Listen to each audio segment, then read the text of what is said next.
Relatos de um sequestro. Quando eu fui sequestrado pelas Farc, eu e o cinegrafista, né, e o produtor. Isso foi quando? Foi durante a Copa do Mundo da África do Sul, foi em 2006. E você estava lá numa matéria sobre eles mesmo? Eu estava indo, tentando localizar brasileiros que tinham sido captados pelas Farc. Eu estava entre Neiva e San Vicente del Cagua. No meio, a gente foi interceptado pelas Farc. Eles achavam que a gente estava a serviço de americanos.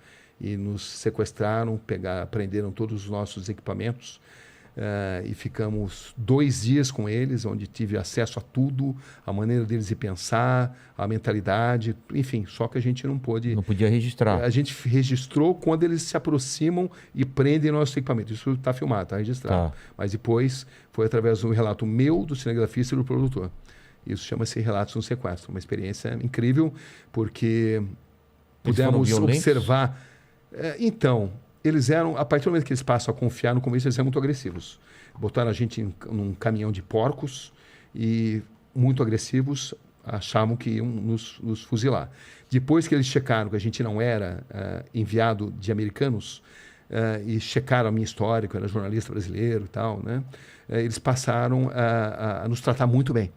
E ficamos 3 dias com eles, onde tivemos acesso a muitas mulheres que eram assim, totalmente doutrinadas à filosofia comunista, o porquê que eles agiam dessa forma, o porquê deles acreditarem. Guerrilheiras também, todos eles armados e totalmente doutrinados e acreditando nos ideais comunistas. Entendeu? Uma grande formação do porquê eles eram obrigados a usar as drogas para se sustentar, entendeu? Porque era por uma causa justa. Enfim, batemos longos papos uma noite inteira conversando com eles ali. Entendeu? Todos muito jovens. Mas era ambiente urbano? Era montanha, floresta? Quando eles nos interceptaram, eles primeiro apreenderam tudo que a gente tinha, né? Aí depois nos colocaram numa caminhonete, um pequeno caminhãozinho ali de porcos, que transportava porcos. E aí nos levaram para um destino, a gente não sabia que estava sendo levado. Até então a gente estava sendo muito maltratado, tratado de forma muito agressiva. Isso, inclusive, essas primeiras imagens são filmadas, chama-se Relatos de um Sequestro. Está no YouTube, quem tiver interesse em assistir. A gente coloca o link também, né, Mandíbula, na dá para ver, Relatos de um Sequestro. Todas essas histórias aqui, elas estão no YouTube de alguma forma ou de outra, né? O que é uma coisa muito bacana para quem se interessar em se aprofundar nesses assuntos. Mas, enfim, aí eles levaram uma fazenda, porque é o seguinte, nessa região, que é a região de Neiva, de San Vicente del Cagua, eles tinham assim, um apoio muito grande dos fazendeiros. Porque eles tinham assim, um relato muito empolgante de uma sociedade igualitária, e essa doutrina ela é captada por camponeses muito pobres. Entendeu? Essa que é a verdade. Nos setores urbanos, a mensagem deles era mais difícil. A mesma coisa do Talibã. Nos setores rurais, a mensagem deles sempre... ressoa mais. Ressoa mais, né? Se propaga mais. Já nos setores urbanos, mais intelectualizados, menos. Entendi. É a mesma coisa das Farc. Nos setores rurais, a mensagem deles sempre foi mais forte, né?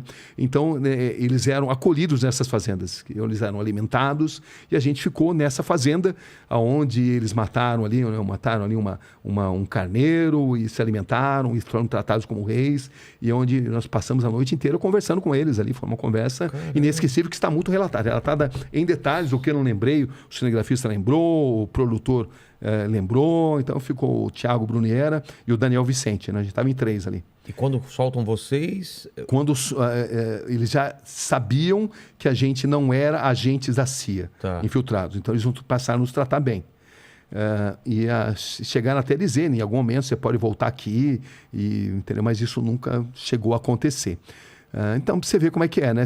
Eu saí para fazer história de brasileiros, que eles confirmaram que ele não tinha brasileiro. Eles falou que existiam brasileiros, me deram vários exemplos, né? Foram cooptados pela causa e vão lutar com eles. Exatamente.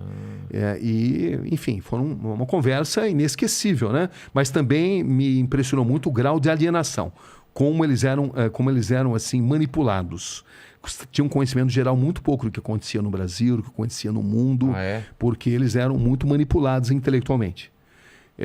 Tinham até alguns boas intenções, eu notava isso, algumas boas intenções, mas eram doutrinados em acreditar na existência de um mundo de fantasias. Entendi. Né? Parecido com um culto quase, né? Exatamente. Muito, muito parecido com isso. Isso impressionava muito um entusiasmo, como eles acreditavam na causa. A paixão, né? A paixão, uma coisa muito apaixonante dos homens, das mulheres, e de como eles estavam dispostos a tudo, a morrer por aquilo. Eles estavam dispostos a morrer. Como eu tive a chance de entrevistar guerrilheiros do Hamas, estavam dispostos a vestir uma bomba, e aquilo não era um problema, porque eles acreditavam que iam ter as 7 virgens no pós-vida. Enfim, é um outro tipo de concepção de vida, né? E precisa ser interpretado dessa forma.